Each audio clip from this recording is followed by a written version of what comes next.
अशी ही आपली भेट काहीतरी गैरसमजून दिसते.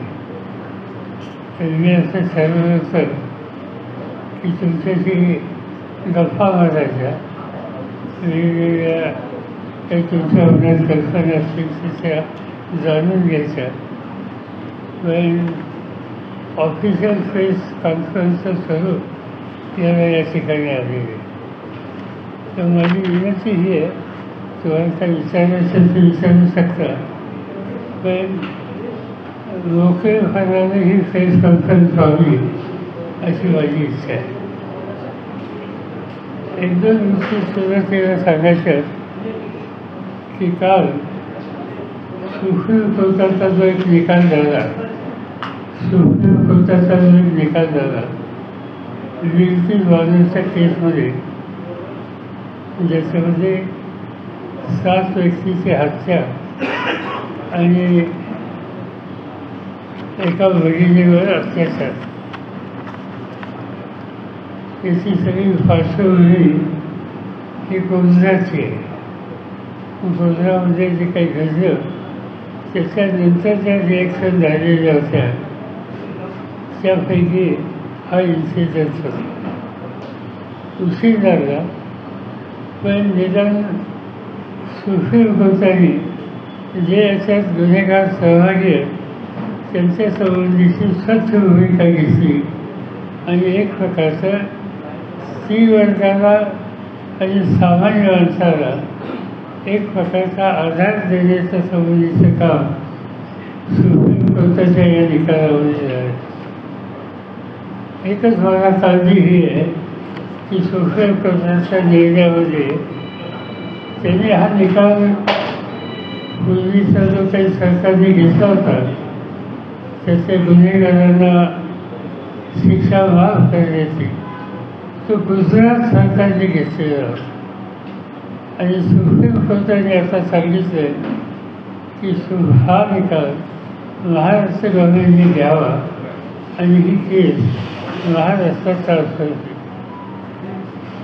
आपण अशी अपेक्षा करूया की महाराष्ट्र गव्हर्नमेंट ही सुप्रीम कोर्टाचा सर्व निकाल वाचल्याच्या नंतर त्यांनी जी भूमिका मांडली त्याची गांभीर्याने नोंद करेल आणि त्या भगिनीला न्याय देण्याच्या बाबतीत कुठलाही राजकीय अभिनिवेश न आणता महाराष्ट्र गव्हर्नमेंट त्यासंबंधीचा निकाल घेईल असं मला वाटतं किंवा माझी अपेक्षा आहे की महाराष्ट्र सरकारने, महाराष्ट्राच्या मुख्यमंत्र्यांनी, महाराष्ट्राच्या गृहमंत्र्यांनी या केसचं गांभीर्य लक्षामध्ये घेऊन याच्यामध्ये झालेल्या अत्याचाराचं स्वरूप लक्षामध्ये घेऊन या ठिकाणी निकाल घेतला पाहिजे.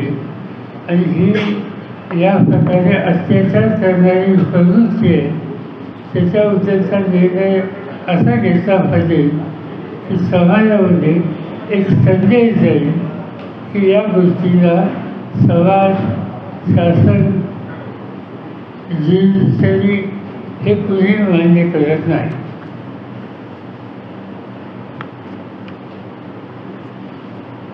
त्याचा काही विचारायचं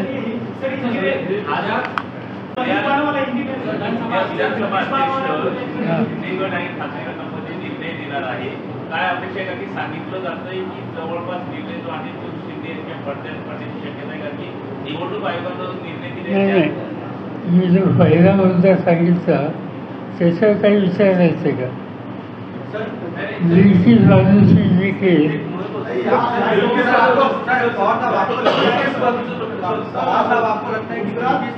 मामले में गुजरात सरकार ने जो विधानसभा के चुनाव होने वाले थे उससे पहले इस तरह का फैसला लेकर चुनाव को प्रभावित करने की कोशिश की गई और जब सुप्रीम कोर्ट ने फटकार लगाई है केवल फटकार लगाने से मामला खत्म हो जाता है या फिर उन सरकार के लोगों पर कोई कार्रवाई भी होनी चाहिए क्योंकि इस तरह का गलत उन्होंने। बात यह है कि जिससे कुछ लोगों को सजा हुई है उनको माफ़ी देने की जिससे और ये माफ़ी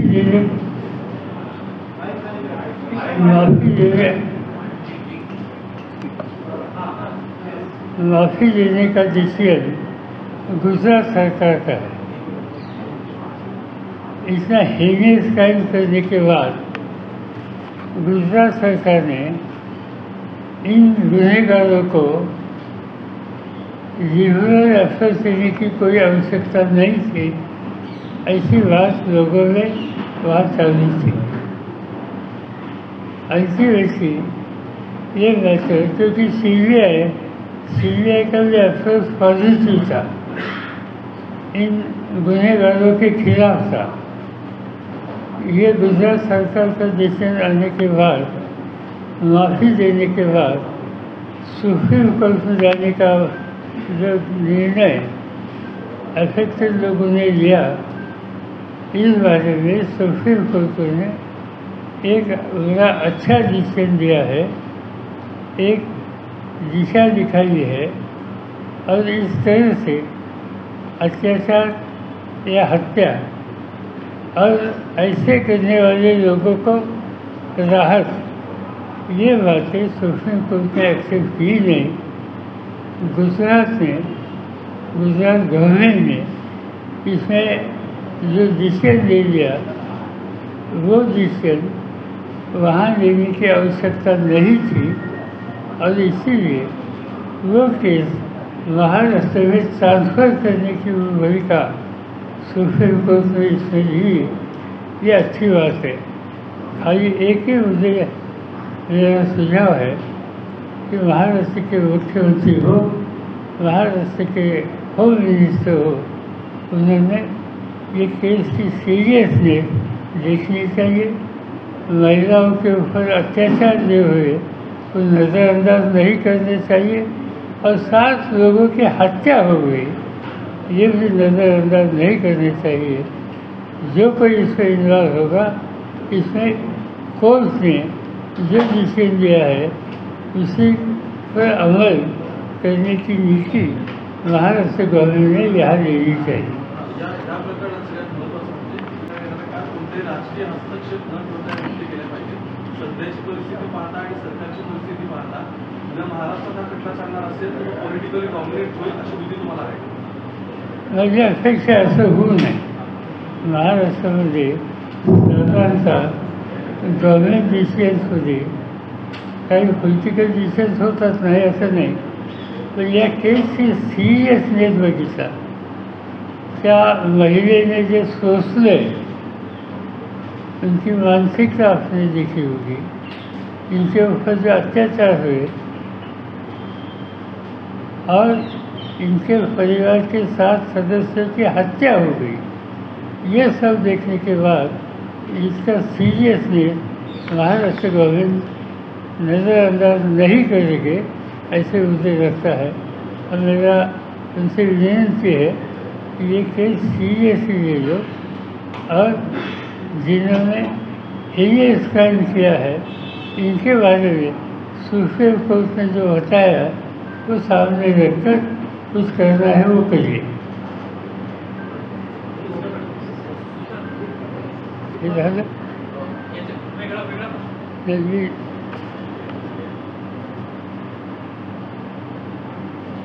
दूसरा एक वेगळा प्रश्न आहे की आजच दिल्लीमध्ये राष्ट्रवादी काँग्रेस शिवसेना यांची एक बैठक होणार आहे।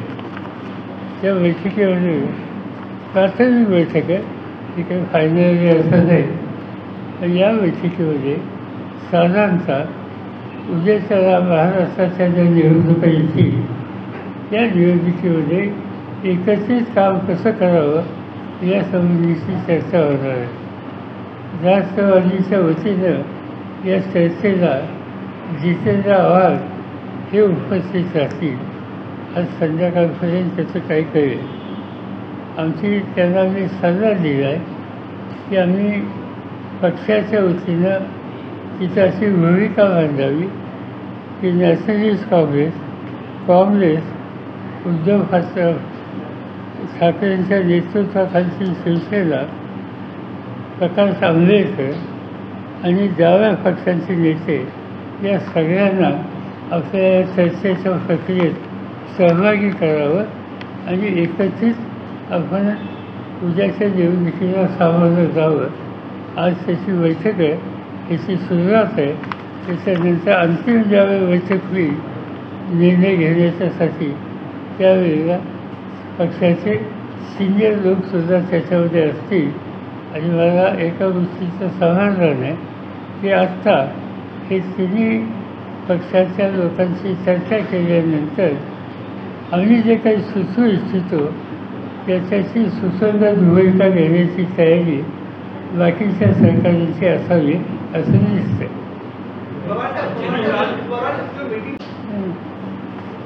आज प्राथमिक मीटिंग है, प्रीलिमिनरी मीटिंग है.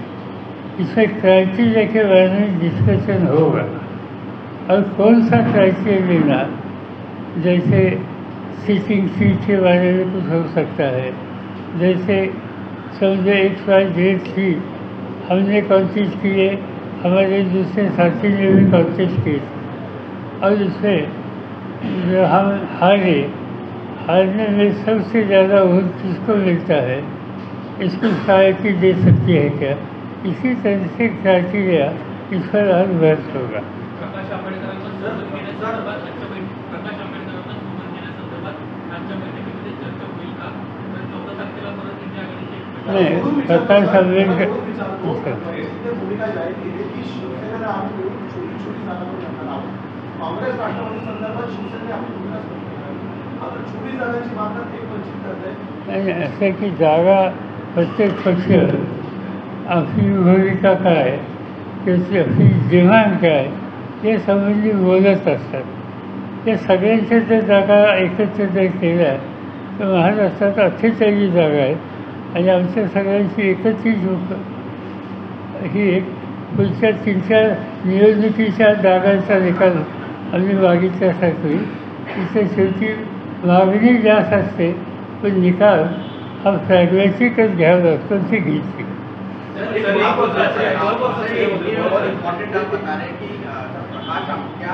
आवाज समाज ये भूमिका रखेंगे कि प्रकाश आंबेडकर को भी आप लोगों के साथ महाविकास आघाड़ी में चुनाव को लेकर शामिल होना चाहिए. आप क्या भूमिका आज रखना चाहिए?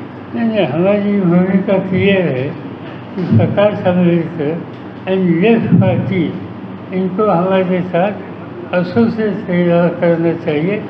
ये डिमांड NCP की तरफ से आज की मीटिंग में हमारे साथी जो गए वो रखेंगे. और अंतिम इंडिया की जो मीटिंग होगी जिसमें मैं रहता हूँ वहाँ ये बात हम रखेंगे और इसके बारे में हम इंसिस्ट करेंगे. सर, पण आपण बघतोय की या पद्धतीने आता निवडणुकांची आचारसंहिता मार्चमध्ये लागली. साधारण हे जागा वाटप कधीपर्यंत होईल? कारण की दोन्ही पक्षातून सांगितलं होतं की अंतिम फॉर्म्युला आमचा झालेला आहे, तयार झालेला आहे. नाही, साधारणतः इन्फॉर्मली चर्चा झालं त्याच्यात असं दिसतं आहे की फार कुठले डिफरन्सेस आहेत असं दिसत नाही. समजा 48 जागा असल्या तर त्याच्यात एक 5-7 जागेवर आमचं काही मत असू शकतं, 2-4 जागेवर दुसऱ्याचं काही मत असू शकतं, आणखीन काही जागेत तिसऱ्यांचं, पण तो नंबर जाणार नाही. तुमच्याकडे सुद्धा काल बैठका पार पडल्या, कारण जवळपास 10 जागांच्या संदर्भात आढावा घेतला गेला. या व्यतिरिक्त शिरूर आणि बारामती तुमच्याकडे आहे. साधारण तुमच्या सहकार्यांनी वेगळा स्टँड घेतल्यानंतर आता तुम्हाला किती स्पेस दिसते, किती जागांच्या होतं तुम्ही विचार करता? नाही, आज मला सांगता येणार नाही. कारण कालची आम्ही काही कॉन्स्टिट्युन्सीच्या संदर्भात आमच्या सहकार्यांचा आम्ही व्ह्यू घेतला. त्याच्यात काही अशा जागा आहेत की ज्या आम्ही काल चर्चासुद्धा केली नाही म्हणजे आम्हाला नसायच्यात. उदाहरणार्थ 4 जागा आता आमची सिटिंग आहेत, त्याची नाही आम्ही चर्चा केली.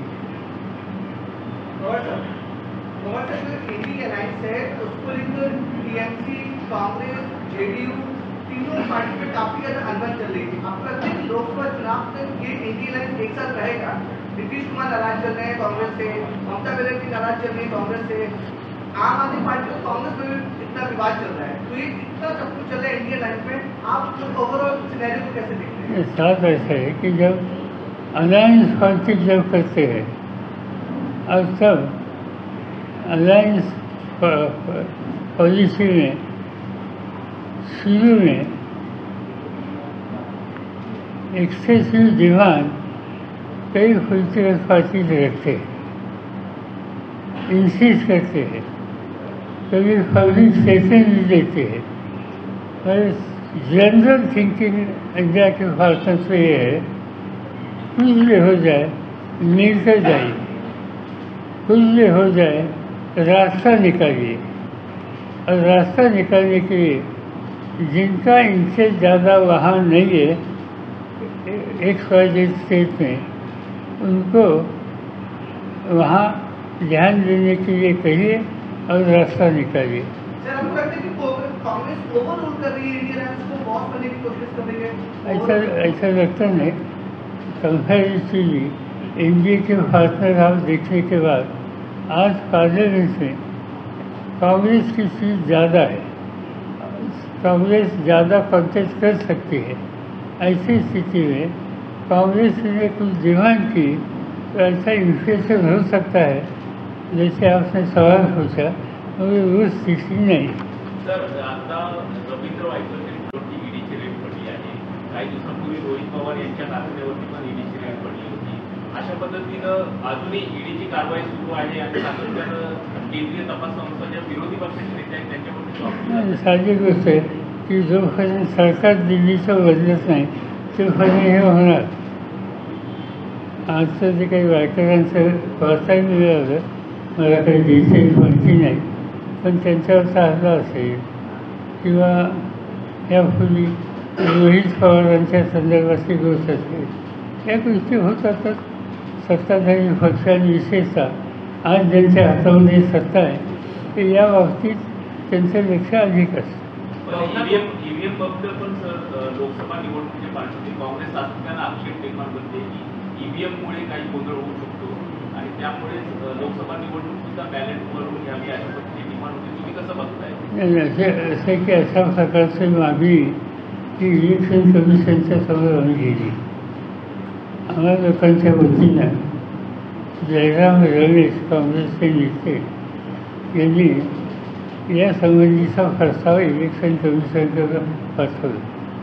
त्या प्रस्तावामध्ये ईव्हीएमच्या संबंधीचा आमचा काही अनुभव आणि या संबंधी काही दुरुस्त करण्याची शक्यता आणि हा निर्णय घेण्याच्यासाठी इलेक्शन कमिशनने आम्हा लोकांना वेळ द्यावी, आमच्याशी चर्चा करावी, आमचा व्ह्यू ऐकून घ्यावा आणि त्याच्यात दुरुस्ती करावी अशी मागणी त्या ठिकाणी केली होती। पण इलेक्शन कमिशनने वेळ देणं, चर्चा करणं या दोन्ही गोष्टी मान्य केल्या नाहीत। इलेक्शन कमिशनने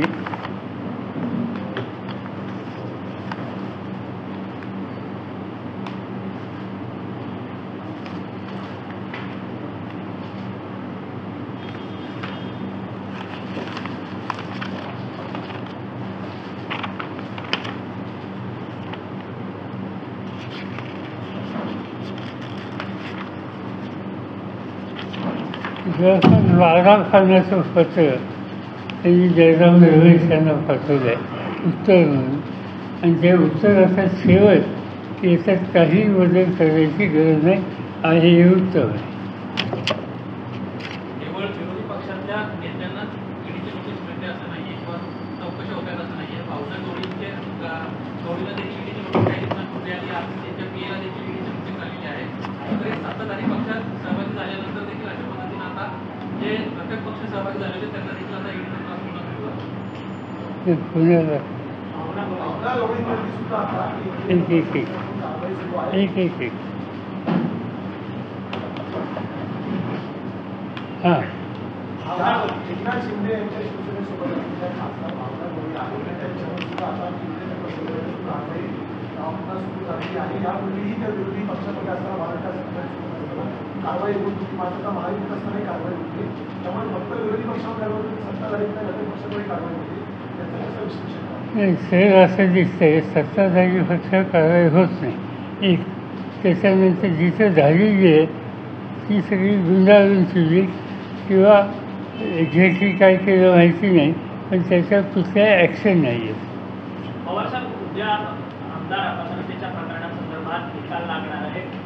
जे विधानसभा अध्यक्ष आहेत राहुल नार्वेकर ते स्वतः मुख्यमंत्र्यांची भेट घेण्याकरता वर्षानुवर्ष जातात आणि आजारी असताना अशा प्रकारची 1.5 तासाची भेट होते आणि उद्या निकालाचं वाचन करायचं. साधी सरळ गोष्ट आहे.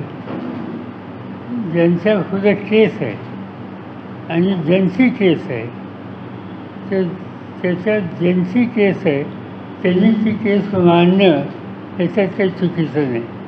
पण ज्यांच्यासमोर मांडली जाते आणि ज्यांचा निर्णय अभिप्रेत आहे तेच घ्यायचं.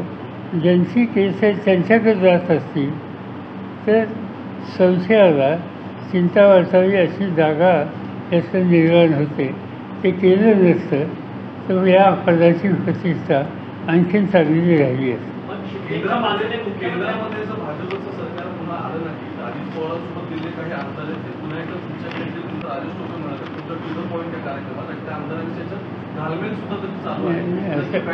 नाही, घालमेल चालू असेल ते मला माहिती नाही, पण असा निर्णय ज्यांनी घेतला त्यांच्या संबंधी आमच्या पक्षात फेर विचार नाही.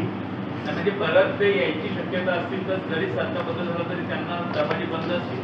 सरळ त्याचे प्रमुख जे लोक आहेत त्यांच्या संबंधीची आणि हा निर्णय घ्यायला असा निर्णय घ्यायला जे जबाबदार आहेत कारणीभूत आहेत त्यांच्या संबंधीची भूमिका स्वच्छ आहे. सर, बार-बार वो ये कहते हैं की सभा में भी अजित पवार और छगन भुजबल ये कह रहे थे कि मुंबई जैसे शहर में पक्ष बढ़ नहीं पाई, पार्टी बढ़ नहीं पाई, उसका वजह है कि हमारे पक्ष प्रमुख ने भी सिर्फ ग्रामीण इलाकों में बात किया, शहरी इलाका जितना ही जरूरी है उन्होंने कभी कंसिडर ही नहीं किया.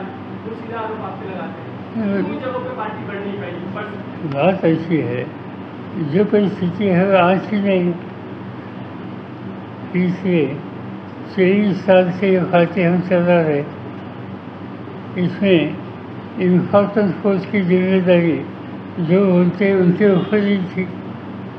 तब उन्होंने अपने पास जब काम था जिम्मेदारी थी तब ध्यान कभी दिया नहीं. आज देखे ठीक है. सर, तुम्ही बोललात की राहुल नार्वेकर मुख्यमंत्र्यांना भेटायला गेले, संपूर्ण संशय निर्माण होतं. खरं तर आज राजकीय वर्तुळात चर्चा सुरू आहे की निकाल राहुल नार्वेकर अध्यक्ष विधानसभा अध्यक्ष ते मुख्यमंत्र्यांची भेट घेतात त्यामुळे संशय निर्माण होतो. राजकीय वर्तुळात चर्चा रंगते की शिंदेच्याच बाजूने निकाल लागेल. अर्थात असा तो बेंचमार्क सेट झाला तर उद्या देखील तुमचा देखील निकाल जो आहे तो निवडणूक आयोग आणि विधानसभा अध्यक्षांच्या कोर्टात गेलेला आहे. मग तोच बेंचमार्क पुढे रिसेट होणार आहे. ठीक आहे. असं आहे तो निर्णय हातात आल्याशिवाय त्याच्यावर कॉमेंट करणं योग्य नाही. Let's weight. 24 तासामध्ये 12 तासामध्ये हा निकाल येईल. तो आल्याच्या नंतर आपण त्याच्यावर भाष्य करू. मुख्यमंत्र्यांनी या संदर्भात सकाळी प्रतिक्रिया व्यक्त केली की बहुमत आमच्याकडे आहे, आमदारांची आणि खासदारांची संख्या पहिल्यांदा आमच्याकडे जास्त आहे, निवडणूक आयोगाने त्याच टक्केवारी आमच्या बाजूने निकाल दिला होता, त्यामुळे विधानसभा अध्यक्षाचा निकालही आमच्याच बाजूने असल्याचा विश्वास त्यांनी. त्यांचं बहुमत आहे ही गोष्ट खरी आहे. तसं एका पक्षाला स्वच्छ बहुमत आहे ही स्थिती नव्हती. भाजप त्यांचे काय 105 104 काय नंबर असेल तो आणि नंतर शिंदे साहेबांचा पक्ष ते मिळाल्यानंतर ते बहुमत आलेलं आहे आणि त्यामुळं स्वच्छ निर्मळ बहुमत आहे असा क्लेम करण्याची परिस्थिती नाही. पण आकडे नंबर हे जर बघितलं तर तो नंबर त्यांच्याकडे आहे आणि त्यामुळं त्यांनी काही काळजी घेण्याची आवश्यकता आहे. सध्या प्रचंड प्रमाणात विद्यार्थ्यांमध्ये दोष आहे. मराठी भरती सरकारनं राबवली मात्र अडचण अशी झाली आहे 200 मार्काची परीक्षा आणि 214 मार्क विद्यार्थ्यांना मिळाले. त्यामुळे विद्यार्थ्यांना आता नोकरी मिळणार नाही तर आपण पास झालो नापास झालो काहीच मिळत. त्याची फारशी माहिती बघा नाही आमची बाकीची सरकारी होती. और अब एक आप लोग का चुनाव आयोग में सिंबल को लेकर सुनवाई पूरी, कई दिन हो गए सुनवाई पूरी हो गई है, अब तक फैसला नहीं आ रहा है. क्या जानकारी आप लोग के पास है? क्यों फैसला हम राह देख रहे हैं, क्योंकि फाइनल एग्रीमेंट दोनों तरफ से सब पूरे हुए, आज 10 दिन हुए। हम चाहते हैं कि वह जल्दी से जल्दी जिसे ना आने की आवश्यकता है। इलेक्शन नज़दीक है, सिंबल का इशू है, पार्टी का नाम का इशू है, इसमें डिले करना ठीक नहीं, मगर देखेंगे क्या होता क्या है। वजह आप सर जानबूझ के डिले हो रहा है, जानबूझ के डिले प्रोसेस हो, जानबूझ के डिले करने की कोई मैं ऐसे एलिगेशन नहीं करूँगा, इनके ऊपर भी ज़्यादा जिम्मेदारी है।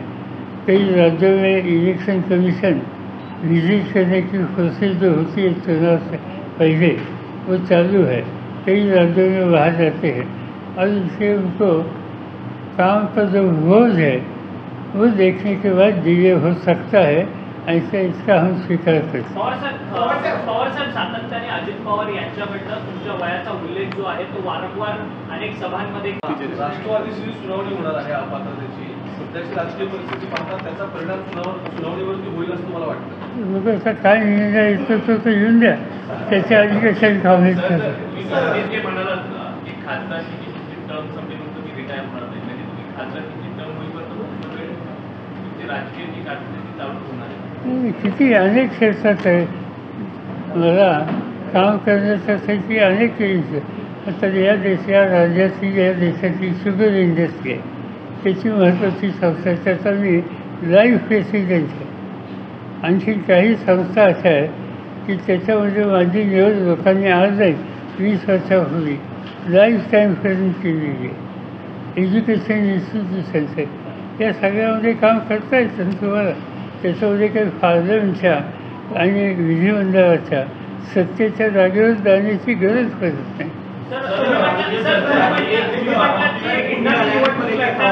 मग अजित पवार आणि त्यांचे जे अजित पवार आणि बाकीचे जे नेते गेले ते केंद्रीय तपास यंत्रणांच्या दबावामुळे बाहेर गेलेले आहेत. असं आहे की याच्यामध्ये माझ्यापेक्षा तुम्हाला लोकांना जादा माहिती आहे आणि याच्यावर चर्चा सगळ्या अगदी गावागावात होती. म्हणजे अगदी एका खेड्यामध्ये मी गेलो होतो आणि तिथं जाताना 4 लोक रस्त्याने जात होते, तर त्यांच्याशी मी सहज गमतीने चौकशी करता पीक पाणी कसं आहे वगैरे वगैरे, तर ते सांगत होते किंवा हे असं आहे, पण आम्हाला या गोष्टी वेळ मिळत नाही, त्याच्यामध्ये जादा किमतीत घेतले जातात. काळजी करा पण त्याने इझी लावा. आता हे याचा अर्थ इझी लावा हा शब्द कोणत्यापर्यंत लोकांच्याकडे पोचलेला आहे, त्यामुळे त्याचं काय सांगायचं.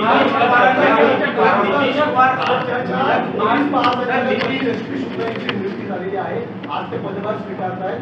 तुम्हाला वाटतं की पोलीस कारभाराच्या पदावर सर्वोच्च पदावर असं आहे की आता आहेत काही 3-4 महिने 6 महिने काहीतरी काळ आहे, वगैरे काय होतात यापूर्वी बघितलं होतं. आणि आता काळजी एकच घ्यायची, आमच्या सगळ्यांचे टेलिफोन त्या फोनांना याची काळजी घ्यायची, त्याच्यावर लक्ष ठेवायचं, अशा काही गोष्टी कराव्या लागतील.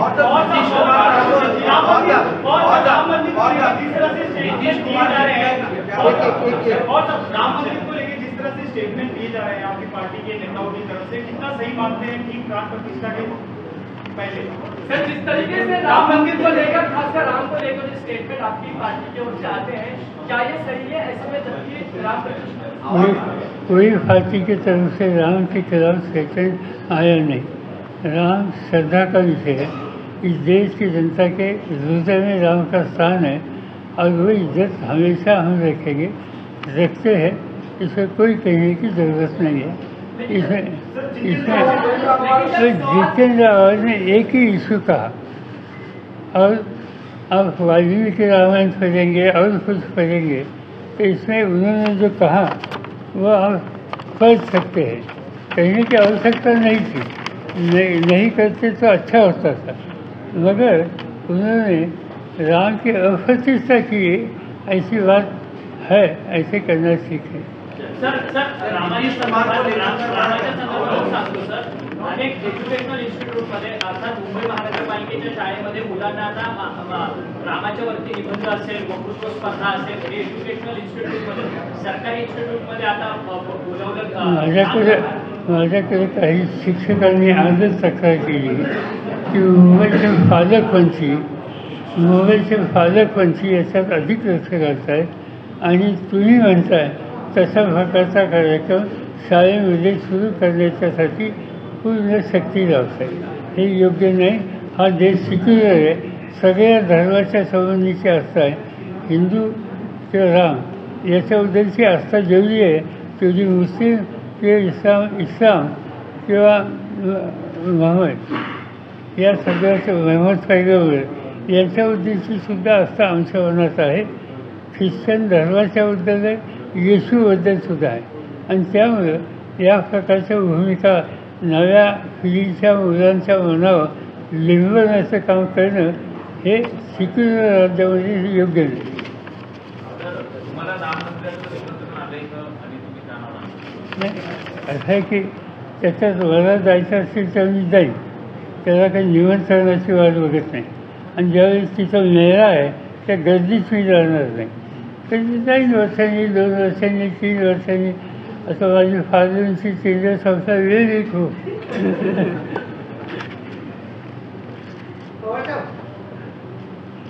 ऐकतो प्रश्न जो आहे तो जनतेसमोर अजित पवार उपस्थित करतात. त्यांना तुमच्याकडनं काही प्रत्युत्तर आहे का?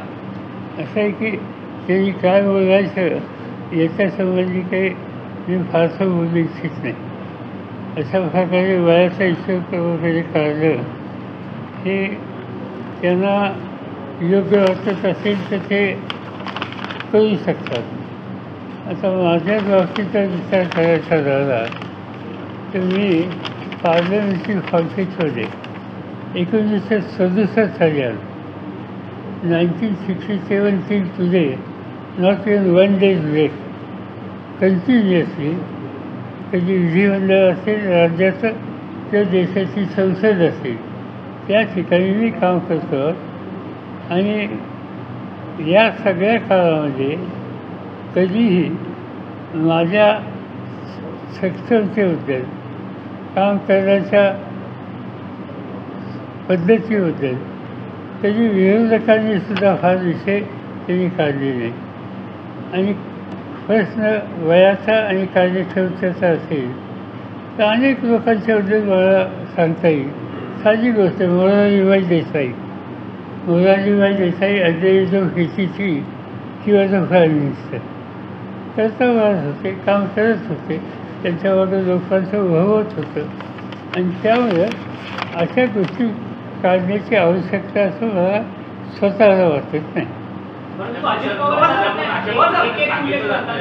की सातत्यानं तुमच्या वयाचा उल्लेख पवार अजिताचं करतात का करायचं? कारण तुम्हाला जी सहानुभूती मिळते ती कमी करण्यासाठी अशा पद्धतीने तुमचं वय काढलं जातं. मी काही त्याच्या खोलात जात नाही. लेकिन अजित पवार के सभाओं में से अजित पवार ये कहते हो कि उम्र 84 की होगी, अब तो आप उठ जाइए, हम पे विश्वास दिखाइए, हम काम करने के लिए तैयार है, आप हमें मार्गदर्शन कीजिए. वो बार बार आपको मार्गदर्शन करने की बात कहते हैं, इसलिए हम अलग हो गए, इसलिए हमने ये निर्णय लिया. तो क्या आप चूंकि इंडिया अलायंस में एक आप प्रमुख घटक पक्ष है, आपको रोकने की कहीं ना कहीं कवायद है. और दूसरा कि घर का ही व्यक्ति बार बार मेरे सब मेरे साथियों को ये मालूम है कि मेरी राज्यसभा की सीनियर 2.5 साल के बाद खत्म होने गई. मैंने पब्लिक स्टेटमेंट किया है कि इसके बाद मैं कॉन्टेस्ट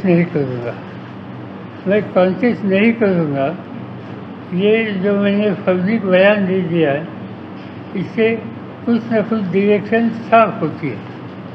और बात ऐसी है कि एक बार अनाउंस करने के बाद फिर वो इशू रेज करने की कोई आवश्यकता है ऐसे मुझे लगता नहीं. इशू आज का जो 2 साल मेरे है तो क्या आधा छोड़ो. लोगों ने मुझे, मेरे पार्टी के साथियों ने मुझे पार्लियामेंट में भेजा है. पार्लियामेंट की चीज़ें मेरी ख़त्म हुई नहीं तो मैं कैसे इस्तीफा दे सकता हूँ, कैसे वीज़ा हो सकता हूँ. मुझे जब मैंने कहा कि ये चीज़ें के बाद मैं कंटिन्यू करने वाला नहीं हूँ, तब तक मेरा फ़र्ज़ है कि वो चीज़ें जब तक लोगों ने मुझे भेजा है तब तक पूरी करना उनकी सेवा करना, उनके लिए पार्टी के साथियों को जो कोई सहायता कर सकते हैं वो करना, ये मेरा काम है और मैं कर रहा हूँ।